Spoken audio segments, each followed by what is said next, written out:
लेखिका शोभा रानी गोयल। हम तेरे शहर में आए हैं मुसाफिर की तरह, यूट्यूब पर चलती गजल और उसके शहर से गुजरा हुआ मैं, दिल में यादों का सैलाब और आंखों में नमी अनायास उतर आती है।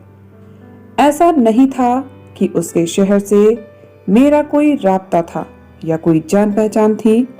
मानचित्र में दर्ज वह शहर मेरे लिए नितांत अजनबी था।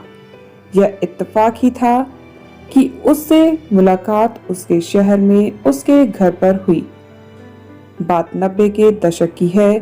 मैं आईएएस में सिलेक्शन होने के बाद ट्रेनिंग के लिए हैदराबाद जा रहा था। मैं इतना बेफिक्र और लापरवाह था, यह भी नहीं जानता था कि इस हफ्ते मेरी जिंदगी एक नया मोड़ लेने जा रही है।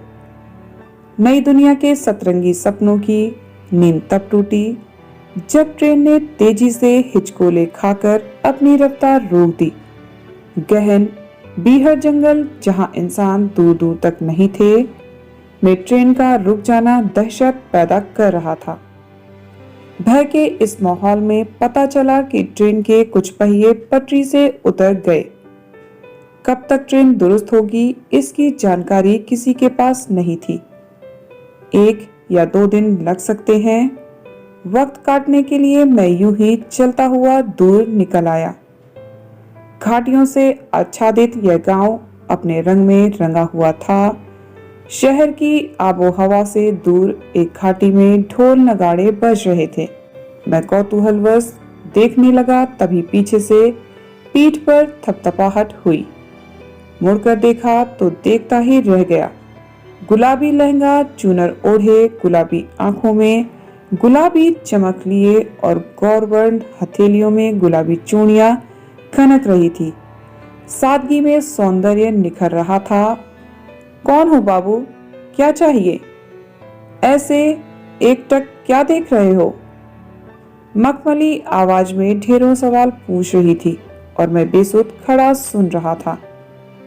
गांव की लड़कियां शहरी लड़कों के हृदय में प्रेम का अंकुरण पैदा करती हैं। वैसे ही कुछ मैंने महसूस किया। उसने मुझे झंझोड़ते हुए फिर से अपना सवाल दोहराया। मैं वर्तमान में लौटा, ट्रेन हादसे के बारे में उसे बताया। उसने अपने पिता को मेरी स्थिति समझाई। सरल हृदय के धनी उन लोगों ने मुझे अपने यहाँ रुकने का आग्रह किया। जब तक ट्रेन ठीक नहीं हो जाती बाबू, तब तक आप यहाँ आराम से रह सकते हैं। घर में शादी है, आप शरीक हों, हमें अच्छा लगेगा। न जाने क्यों मैंने उनका आमंत्रण स्वीकार कर लिया। शादी की रस्मों में गुलाबी लड़की थिरकती, उन्मुक्त सी उछलती कूदती, कुछ न कुछ गुनगुनाती रहती। मेरा दिल उसे देखकर धड़क जाता। यह लड़की कुछ अलग थी। कुछ बात थी जिसके कारण मेरा दिल मेरा नहीं था। रात के समय जब मैं गांव के अंधेरे को निहार रहा था तो वह मेरे पास आ बैठी।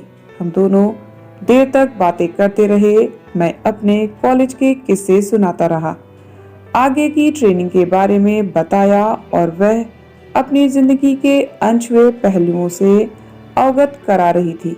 उसकी बातें जादू थी। मैं डूब रहा था। अचानक उसने मेरा हाथ थाम लिया। जो सितारे रात में तेज चमकते हैं वह प्रेम में चोट खाए प्रेमी हैं। जाने अनजाने में जब प्रेम किया और उसे पाने में खुद को असमर्थ पाया, प्रेम कह देने में नहीं है बाबू, यह देह की भाषा से परिलक्षित हो जाता है। मैं तुम्हारे लिए नहीं बनी हूँ, इसलिए अपनी आंखों में कोई ख्वाब मत संजोना। कल मेरी शादी है। तुम्हारी शादी? तुम तो दुल्हन जैसी नहीं लग रही। पूछ बैठा उससे। हाँ बाबू, मुझे नहीं पता मेरा आने वाला समय कैसा होगा। मैं हर पल को जीना चाहती थी।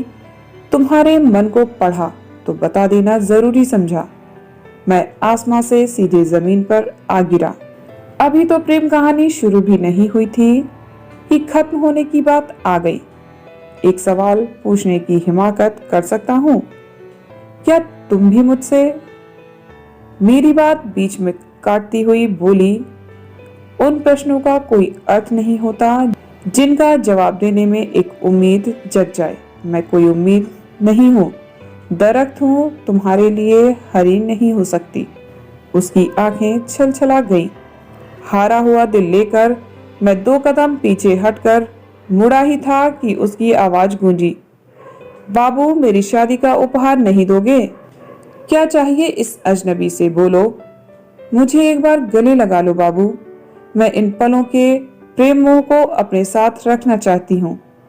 हम गले मिले फिर कभी ना मिलने के लिए, उसने कहा था। छोड़ जाऊंगी एक दिन मैं दिल से दिल के आलिंगन, बरसों बाद किसी ख्वाब में हमें याद करके मुस्कुरा लेना। बिछड़ना कोई नहीं चाहता, मगर हम बिछड़ गए ठीक उसी तरह जैसे मूसलाधार बरसाती बारिश अचानक थम जाए। मैंने उसकी आंखों में जो प्रेम का व्याकरण पढ़ा, उसके बाद कहने सुनने को कुछ नहीं बचा था। प्रेम की परिणति प्रेम को पा लेने में नहीं थी, उसे सहजने में थी, और उसे मैंने दिल के एक कोने में सहेज लिया था। तो दोस्तों, आज की आपको ये कहानी कैसी लगी कमेंट करके जरूर बताइएगा। इसी तरह की ढेर सारी कहानियों के लिए चैनल को सब्सक्राइब जरूर कर लीजिएगा। मिलते हैं नेक्स्ट वीडियो में एक और नई कहानी के साथ। Till then bye bye, take care.